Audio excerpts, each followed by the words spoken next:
Wrapping up our Senior Bowl coverage on Jaguars.com with myself and John Ogier, who were in Mobile, Alabama this week, and Bucky Brooks, who has been broadcasting every practice and will be broadcasting the game on NFL Network. So safe to say he knows what's going on. And John, we watch practice in a much smaller realm than Bucky watched it, but we both had the same takeaway that this is going to be a very heavy offensive draft and offensive lineman shine this week.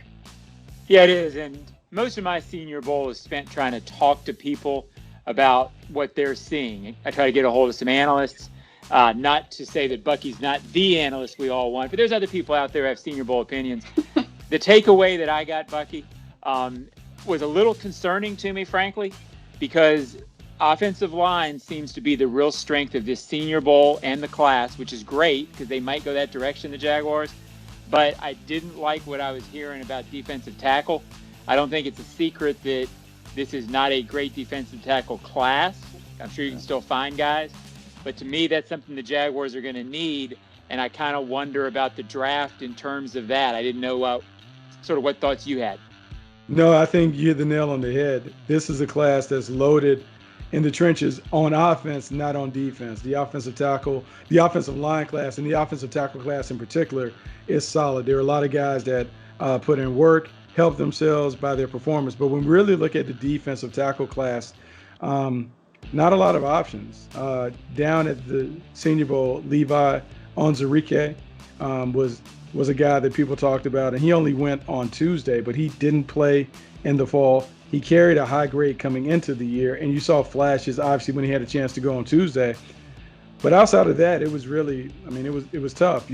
Right, Bucky, and we say, the Jaguars could use an offensive lineman or a defensive lineman, but truth be told, we really don't know, because under the new leadership of Urban Meyer and Trent Baalke, we don't know what type of player they're looking at. They say a guy that plays fast and fearless. Okay, well, that could be any position. So with this new partnership, how do you think this is going to go? I think what you have to do is Urban Meyer certainly has his vision for how he wants the team to play, and he can have that overarching vision. He certainly knows what kind of players he wants. But in NFL terms, this has to be one that is really driven by Baalke and his experience and what he's been able to do. And so you have to go back and look at the San Francisco 49ers teams. Did he play a part in building those rosters? And I would say height, weight, speed is important. These guys should look a certain way in terms of like the measurables. They have to kind of meet those thresholds. And then they are productive players in college. I think you will see guys that when you look at their stat lines relate to being really, really good players, because they have to do it at the collegiate level before you can begin to think that they can do it at the pro level. I think those things will be key to the players that the Jaguars begin to bring in under this new regime. Bucky, I have to ask you about Lawrence. I got some more insight at the Senior Bowl on him from some people who told me basically, not only is there no different or is there no way that he's not the number one pick, that he's not the best player, but they talked about maybe how in 2019 he showed a few flaws that year that he came back and improved on in 2020. And it gives some people the idea there may be a higher ceiling, that he hasn't stopped improving yet. I guess from you, what I'm wondering is, everybody's heard all this stuff about Lawrence. They know he's great. They know he's number one and all. Anything that you can tell me that you haven't heard discussed as much that's important about this kid? John, I think it's really interesting that you bring up 2019, because I think you have to dig back into that tape and you have to kind of look at some of the issues that showed up, particularly in the two playoff games. In that run they didn't win the national title, but they lost to LSU.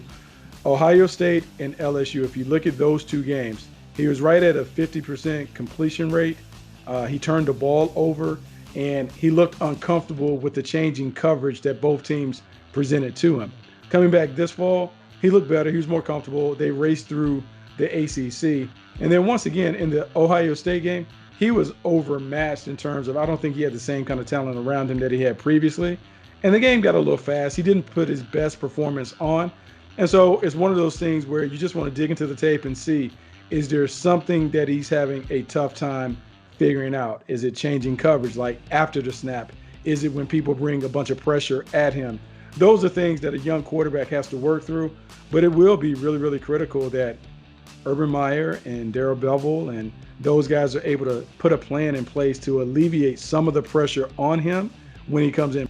A lot of pressure overall on that number 1 overall pick, whoever it may be. That is your Senior Bowl report and coverage right here on Jaguars.com for Ashlyn Sullivan, John Ogier, and Bucky Brooks.